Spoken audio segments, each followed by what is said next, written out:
Surenchère fiscale, hystérie fiscale, c'est ce à quoi nous sommes en train d'assister actuellement dans les débats au Parlement en France. On est en train, c'est une surenchère des uns et des autres pour nous trouver des nouvelles taxes, des nouveaux impôts, tout ça pour presser encore davantage les Français, sortir tout simplement nous faire les poches.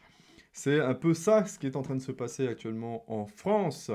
Alors j'espère que le Sénat va faire un petit peu le ménage dans tout ça. En tout cas, bon, malheureusement, je n'ai pas de grandes convictions sur le sujet. Je pense que de toute façon, c'est perdu d'avance tant qu'on aura ce type de gouvernement, ce type de politicien en France. Paraît-il que nous avons les politiques que l'on mérite. Alors je ne sais pas ce qu'on a fait au bon Dieu pour avoir ces types de politiciens aujourd'hui, mais ça fait quand même les jetons.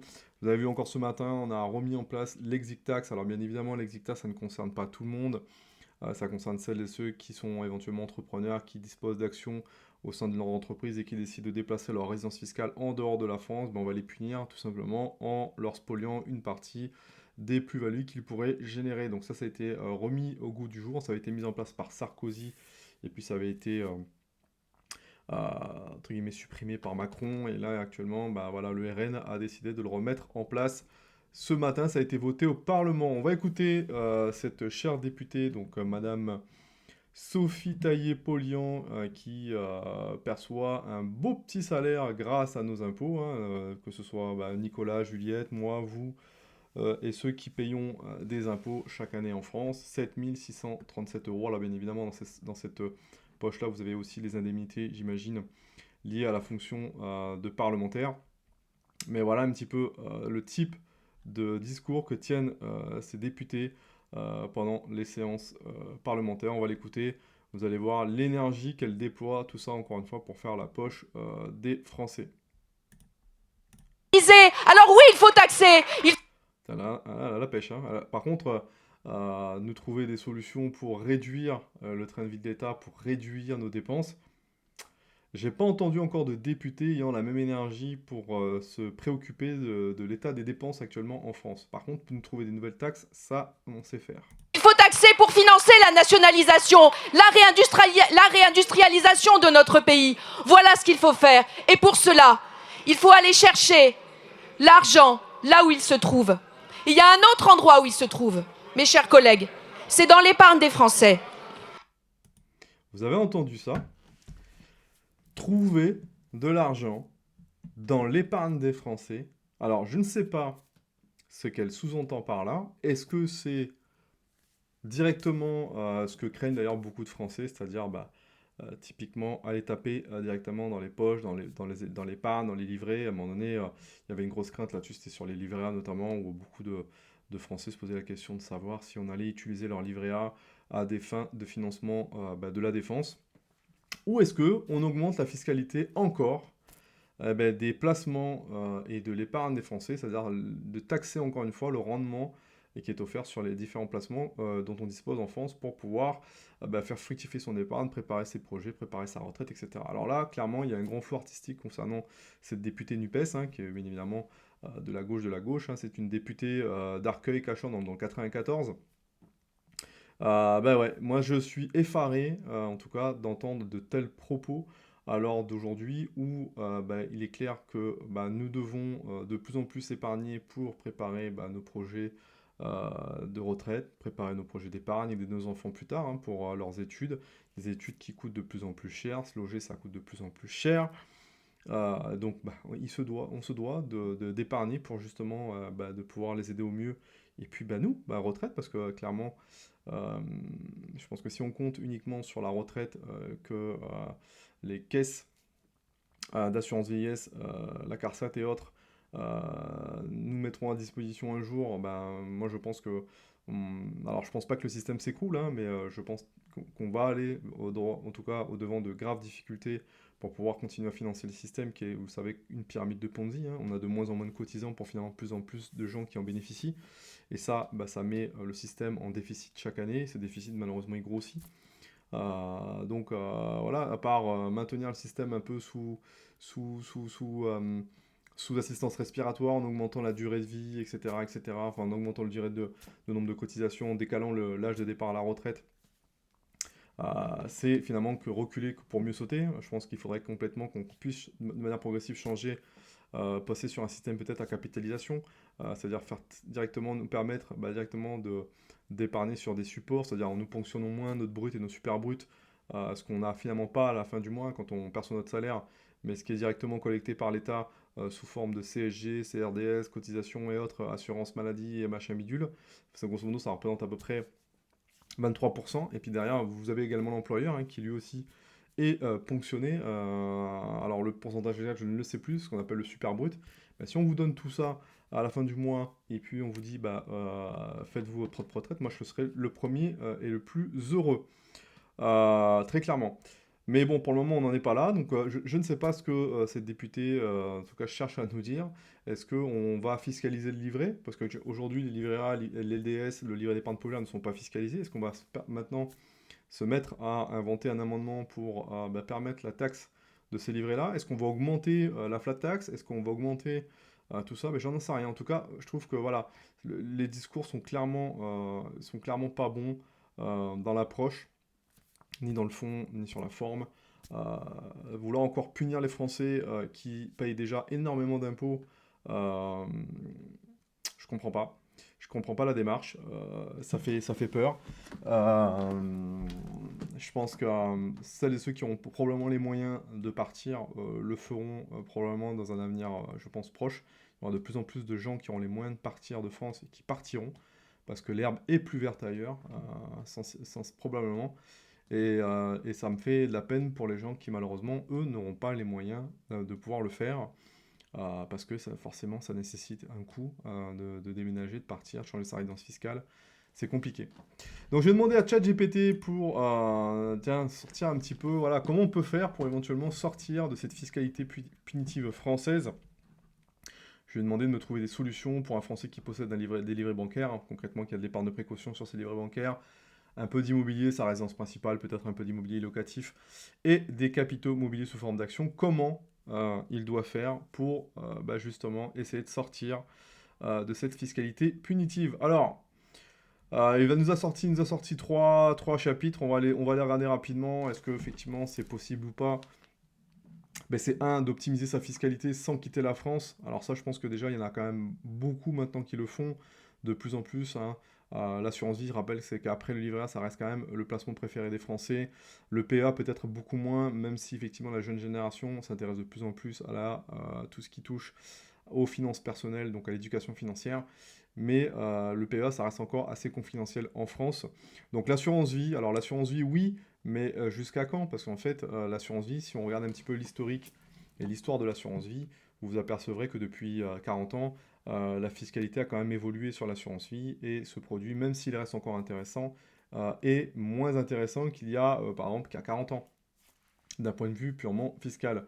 Donc on rabote comme ça au fur et à mesure les avantages, notamment fiscaux, que l'on peut avoir lorsque l'on détient une assurance vie. Donc jusqu'à quand on va à nouveau y toucher? Je pense que c'est qu'une question de temps, au vu de la politique actuelle menée pour essayer de trouver des sources de recettes supplémentaires. Encore une fois, l'assurance vie, effectivement, pour le moment, oui, mais jusqu'à quand? Je n'en sais rien, surtout dont on parle, par exemple, voilà, de cette fameuse taxe sur l'impôt improductif, dont il semblerait que pour le moment, le fonds en euros sont concernés, et pour le moment, il y a quand même beaucoup de Français qui détiennent une assurance vie 100% fonds en euros. Donc l'assurance vie qui permet de capitaliser sans impôt tant que tu retires pas, oui, tant que tu retires pas. Quand tu retires, après, par contre, derrière, il y a fiscalité. Le PEA, pareil, jusqu'à 150 000 euros qui te donne une exonération d'impôt sur les gains après 5 ans, oui, mais jusqu'à quand? Encore une fois, quand on voit l'ingéniosité, ou en tout cas l'énergie qui est déployée pour nous raboter au fur et à mesure tous les petits avantages fiscaux que l'on détient lorsque l'on souhaite tout simplement placer son argent dans l'économie réelle via par exemple des unités de compte ou des actions en direct. Je me pose la question de jusqu'à quand. Une SCI à l'IS, encore une fois, une SCI à l'IS pour ton immobilier locatif, oui, mais celui qui a juste un appartement à louer ou sa résidence principale, c'est pas lui qui va ouvrir une SCI à l'IS. Une SCI à l'IS, ça peut avoir un intérêt éventuellement pour celui qui a quand même un parc immobilier assez conséquent, on ne fait pas juste pour un bien, quoi. Donc, ouais, ça permet d'amortir le bien, effectivement, pour ne pas subir les tranchées. Mais encore une fois, jusqu'à quand? On l'a bien vu avec le LMNP, où bah, on a commencé à réintégrer finalement l'amortissement comptable que l'on pouvait réaliser lorsqu'on faisait de l'immobilier locatif sous forme de location meublée non professionnelle. C'est mon cas, par exemple, où j'ai un appartement que je loue en meublé. Eh ben, ça fait 2 ans que je le loue en meublé. Et bah là, grosso modo, les 2 années pour lesquelles j'ai fait de l'amortissement, qui m'a permis d'éviter de payer de l'impôt sur les recettes générées par ce bien, eh ben, je vais les réintégrer finalement dans le calcul de la plus-value. Donc finalement, ça n'est que reculer pour mieux sauter depuis la loi qui est passée sur le sujet. Donc vous voyez, tous ces petits avantages-là, on est en train de les raboter. Société holding, pareil. Holding, encore une fois, ça concerne que les gens qui ont déjà un gros patrimoine, éventuellement. Pourquoi pas, mais on l'a vu, là actuellement, ils sont en train de revoir également une fiscalité sur le sujet, avec une nouvelle taxe. L'optimisation du statut fiscal personnel, statut LMP, LMNP, bon, on l'a vu, ça, LMNP, ils en ont touché, puis on parle à nouveau de maintenant interdire, enfin en tout cas de supprimer la possibilité de devoir pouvoir faire de l'amortissement sur l'MNP. Donc ça, encore une fois, c'est en train de bouger, et malheureusement, en fait, on n'a pas de visibilité en tant qu'investisseur qui fait un petit peu d'immobilier. On a zéro visibilité, les lois changent chaque année, donc au final, là, ça ne donne aucunement confiance à un investisseur de se lancer dans tel ou tel projet si derrière vous ne savez pas comment vous allez être croqué par le fisc, quoi. Ça, c'est assez clair. Les dons familiaux, la défiscalisation, ouais, mais bon, pareil, Pinel, ça n'existe plus. Ça, c'est, vous savez, ouais, c'est pour ça qu'il faut faire attention avec ChatGPT parce que il vous sort des trucs qui sont pas forcément toujours à jour en termes de données. Donc défiscalisation type Pinel, ça n'existe plus le Pinel. Et puis le Pinel, c'était pas forcément intéressant. Le Malraux, ça existe toujours, mais encore une fois, ça concerne que des gens qui ont des gros capitaux. Pour le français moyen, qui a peut-être 100 ou 200 000 euros de patrimoine, ça ne le concerne pas, quoi. Le Malraux, c'est pas forcément toujours intéressant, quoi. Deuxième solution qui nous est proposée par ChatGPT, délocaliser une partie de son patrimoine. Alors comment on pourrait délocaliser une partie de son patrimoine? On en parle de plus en plus d'ailleurs, c'est la possibilité éventuellement d'ouvrir une assurance vie luxembourgeoise. Donc même si tu restes résident fiscal français, le Luxembourg t'offre une protection juridique supérieure et plus de flexibilité d'investissement. Alors oui, sauf que les assurances vie luxembourgeoises, je crois que c'est de mémoire, on est plutôt sur des montants qui avoisinent les 150 000 euros. Donc encore une fois, ça ne concerne pas tous les Français. Celui ou celle qui commence à se lancer dans la vie, il n'aura peut-être pas 150 000 euros à placer, et il va peut-être pas les placer dans une assurance vie luxembourgeoise. Donc là, encore une fois, ça concerne que des gros patrimoines. Société étrangère, c'est pareil, ChatGPT, t'es gentil, mais ouais, si tu as des activités internationales ou en ligne, ça concerne une minorité des entrepreneurs. Pour le français salarié moyen, il n'est pas concerné par ça, ça ne le concerne pas du tout. Donc là, encore une fois, on n'a pas de solution pour le français moyen de pouvoir échapper un petit peu à cette fiscalité punitive qu'on est en train de mettre en place au fur et à mesure en France. Et donc, changement, troisième point, le changement de résidence fiscale, ben là encore une fois, c'est clairement sortir du système, c'est-à-dire de sortir de la France plus de 183 jours par an, que ton foyer fiscal et tes centres d'intérêt économique sont à l'étranger, si tu n'es plus imposé en France, sauf bien évidemment pour les biens immobiliers restés ici. Et pareil, si tu étais fonctionnaire et que tu perçois une retraite, ta retraite, étant donné que c'est la fonction publique qui te la verse, il me semble que la fiscalité continue à s'appliquer sur ça. Moi, j'avais commencé à regarder un petit peu parce que je suis un ancien gendarme, donc du coup, je perçois une pension militaire de retraite. Et donc, de ce fait, je serai quand même toujours assujetti à l'impôt sur ce que je perçois de pension, même si je m'installais à l'étranger et que donc ma résidence fiscale se trouvait donc à l'étranger, voilà. Ça, j'avais un petit peu regardé par rapport à ça. Par contre, on est effectivement exonéré de la CSG. Mais concernant l'imposition, tu restes quand même assujetti à l'imposition si tu étais militaire ou fonctionnaire. Donc ça sera quand même à confirmer, mais il me semble que c'est le cas. Donc pareil, moi je veux bien, je vais commencer à regarder un petit peu là pour partir de France et m'expatrier d'ici 4-5 ans. C'est un peu, ce que je suis en train d'étudier actuellement pour sortir un petit peu de ce pays voilà, qui me tape un peu sur le système sur bien des sujets. Il n'y a pas que la raison fiscale, hein. Il y a bien d'autres sujets pour lesquels j'ai envie d'aller explorer un peu le monde et quitter mon pays. La fiscalité, effectivement, aussi est un sujet qui m'insupporte, mais c'est pas la seule raison, heureusement. Sinon, bah, faut pas partir juste sur la partie fiscale, hein. Clairement, si vous partez uniquement pour des raisons fiscales, je pense que je pense qu'on se plante littéralement si vous avez d'autres voilà, d'autres motivations à vouloir rester. Il n'y a pas que la fiscalité qui est à regarder, mais ça en fait partie. Donc là, on nous donne quelques destinations comme ça, les plus avantageuses sur un plan patrimonial. Donc il y a apparemment le Portugal, dont on entend beaucoup parler. Il y a beaucoup de retraités qui vont s'installer au Portugal. Pourquoi? Parce que, un, il semblerait que la fiscalité soit quand même avantageuse là-bas, et le coût de la vie, qui est bien moins cher qu'en France. Donc le régime RNH, pardon, qui est encore avantageux, c'est bien préparé, donc ça se regarde. Je ne connais pas du tout les modalités par rapport à ça. On pourra faire des vidéos d'ailleurs pour étudier un petit peu tout ça. L'Italie, forfait d'impôt fixe pour les gros patrimoines, 100 000 € par an sur les revenus étrangers. Donc là, encore une fois, ça se regarde. Là, on parle encore une fois de gros patrimoine, en tout cas des gens qui ont quand même des patrimoines assez intéressants. Après, je pense que le coût de la vie en Italie est quasiment proche de la France, donc là-dessus on n'y gagnerait pas grand-chose. Malte, Chypre, Grèce, oui, effectivement, les taux sont très faibles, fiscalité douce pour les capitaux. À regarder après le coût de la vie sur place, est-ce que ça dit. La Thaïlande, pas d'impôt sur les revenus étrangers non rapatriés. Donc ici, là encore une fois, j'avais commencé un peu à gratter sur le sujet parce que la Thaïlande fait partie de un peu ma checklist de pays que je regarde pour éventuellement un projet d'expatriation.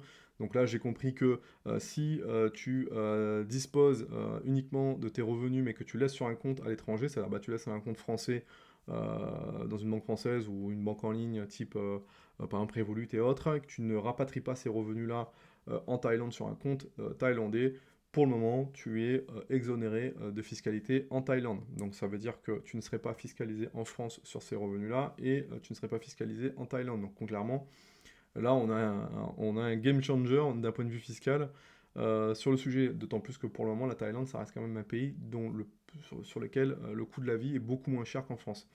Les Émirats Arabes Unis, 0% d'impôt, mais il faut pouvoir vraiment y vivre. Oui, effectivement, il va falloir vivre dans un pays arabe avec des lois particulières. Donc je ne connais pas, après je ne juge pas, je ne connais pas du tout les Émirats Arabes Unis.